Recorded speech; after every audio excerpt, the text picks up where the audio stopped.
जगत के लोग यहाँ के मतदाता नहीं है। ठीक है, किसी के निमंत्रण पर, संबंधों पर या प्रोफेशनली आए होंगे, मैं इनकार नहीं करता। कलाकार हैं, जो कोई भी आए हम उसका सम्मान करते हैं, लेकिन वो यहाँ के मतदाता नहीं थे। मतदाता कितने थे उनके रोड शो में, ये जरा आप नहीं, ये तो आपको पकड़ना चाहिए ना। आपको ये पता है, अगर भोजपुरी सिंगर आए हैं तो मतदाता कितने थे? वो लोग यहाँ के मतदाता नहीं थे। आए कलाकार हैं, हम उनका सम्मान करते हैं, किसी भी क्षेत्र के, किसी विधा के हों। हम किसी की गरिमा नहीं गिराते, किसी का अपमान नहीं करते। लेकिन आप ये बताइए, उस रोड शो में मतदाता कितने हैं आजमगढ़ के? सवाल ये है। और हमारे रोड शो में आजमगढ़ के मतदाता कितने थे? असली सवाल तो ये है ना, क्योंकि चुनाव तो कल जब होगा तो फैसला तो मतदाता लेंगे यहाँ के।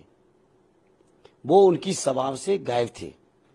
ये बात आप कह पाए न कह पाए, हो सकता है आपकी अपनी मर्यादाएं हों, सीमाएं हों, या हो सकता है आप कहें तो आपके ऊपर वाले दिखाएं भी ना, ये भी संभव है। हर चीज दिखाई जाती है, लेकिन ये भी संभव है। भीड़ थी, दोनों रोड शो में भीड़ थी।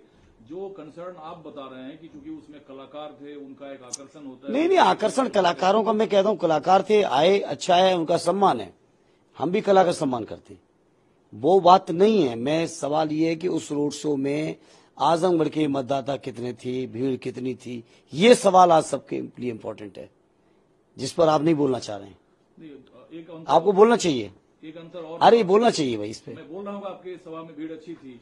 चलिए, धन्यवाद धन्यवाद धन्यवाद। सवाल ये है कि जो देखिए, बीजेपी के लोग से मैं पूछना चाहता हूँ, वो बुलडोजर उनका कहाँ है? जब 60 लाख नौजवान जिस परीक्षा में शामिल हुए हों और उसका पेपर लीक हो रहा हो, और वही एक नहीं, अब तक 13 पेपर लीक हुए हैं।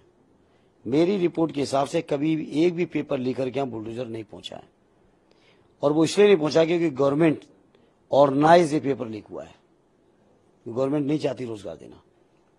रोजगार का मुद्दा आप लोग बहुत जोर शोर से उठाते हैं। इधर खबर ये है कि मुख्यमंत्री मुसलमानों को खास करके रिजर्वेशन दिया गया, उसकी समीक्षा की जाएगी कि कैसे ये प्रावधान बनाया गया। देखिए, इसके अलावा वो कर भी कह सकते हैं। मुसलमान भाइयों को अगर मंडल आयोग की सिफारिश में उनमें से कुछ जातियों को पिछड़ा माना गया है तो क्या गुनाह है? क्या वो संविधान सम्मत नहीं है? बताएं। ये तो भाजपा बताएगी, आप बताएंगे? नहीं, क्या वो संविधान सम्मत नहीं है? क्या मंडल आयोग की सिफारिश की संस्तुति देश की संसद ने नहीं की? लेकिन बीजेपी के लोगों को केवल नफरत फैलानी है। लेकिन प्रधानमंत्री से लेकर गृह मंत्री तक उसी मुद्दे को हर चुनाव प्रचार में पकड़े हुए हैं। नहीं, प्रधानमंत्री जी के बारे में मैं कुछ नहीं कहना चाहता, देश के प्रधानमंत्री हैं, लेकिन मैं इस बार के उनकी बयानबाजी से मैं बहुत दुखी हूं। एक पार्टी कार्यकर्ता के तौर पर नहीं, एक देश के जिम्मेदार नागरिक के तौर पर। प्रधानमंत्री ने गंगा जी पर खड़े होकर क्या कहा अभी 1 हफ्ते 10 दिन पहले? अगले ही दिन लालगंज की मीटिंग में क्या कहा? तो प्रधानमंत्री जी के तो 24 घंटे भी स्थिर बयान नहीं है, स्थिर बयान नहीं है, 24 घंटे भी नहीं। ये तो नहीं कहूंगा, या कोई व्यक्ति कह रहे हैं, जरूरी नहीं मैं उस बात को डिट्टो करूं, लेकिन हाँ, मर्यादाएं पूरी तोड़ रहे हैं, मर्यादाएं तोड़ रहे हैं। हमारे राष्ट्रीय अध्यक्ष जी के बारे में जो बातें कही वो बहुत गलत बातें कही, बहुत मर्यादा के विरुद्ध बातें की, उनको नहीं करना चाहिए सर। प्रधानमंत्री पद की गरिमा रहनी चाहिए। कल जब आप सड़क पर पसीना बहा रहे थे, तब उसी नेताजी परिवार की बहू अपर्णा जी निरहुआ के समर्थन में रोड शो करने पहुंची थी। तो आई थी, ठीक है, वो पार्टी भारतीय जनता पार्टी के मेंबर है, वो बीजेपी जहां चाहे, जहां वो जाना चाहे, उसमें हम क्या कह सकते हैं। हम, मुझे इस बात की संतुष्टि है कि आजमगढ़ के इस चुनाव में प्रधानमंत्री जी भी आए, मुख्यमंत्री कितने बार आए मुझे नहीं, और मुझे ये नहीं मालूम बीजेपी कौन कौन नेता यहाँ घूम के गए।